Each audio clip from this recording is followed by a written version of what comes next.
Je sais pas, je sais plus. J'ai été enceinte une fois, j'ai perdu l'enfant. Je l'avais attendu longtemps.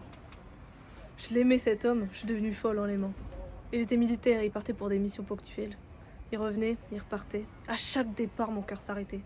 J'avais peur qu'un jour il meure et qu'on laisse rien derrière nous. Parfois l'amour est trop abstrait. J'avais besoin de le rendre plus concret, plus vivant. J'avais besoin de le recréer dans un autre corps. L'enfant est arrivé, mais il n'est pas resté longtemps. Au 6e mois, son cœur s'est arrêté. On l'a enlevé de mon ventre. Je l'ai jamais vu. Je sais pas ce qu'ils ont fait de son corps. Pendant des années, ça m'a obsédée. Pourtant, quand je suis sortie de la clinique, je me sentais bien. Je me sentais libre, sereine.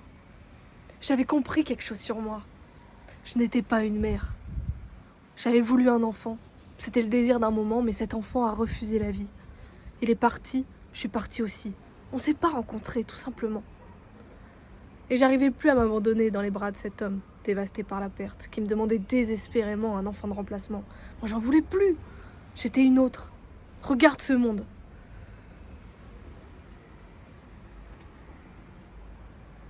Comment trouver encore le courage de jeter quelqu'un ici?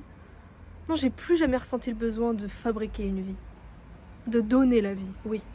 Mais c'est ce que je fais chaque jour, en chantant, en jouant avec les enfants à l'école, en buvant des coups avec des inconnus comme toi. Je donne la vie. Et on croit que donner la vie est réservé aux mères, ça me fait rire. Combien d'entre elles accouchent et oublient après? Elles le font pour combler leur vide, leur angoisse et leur médiocrité. Combien d'entre elles le font pour garder leur homme, réconforter leur ego, assurer leur vieillesse, trouver une place tiède dans l'ordre social établi par leur père? Et encore, combien de celles qui aiment et protègent leur enfant ignorent tous les autres? La famille est la première discrimination sociale. Tu sais, il y a quelque part une tribu en Asie du Sud-Est.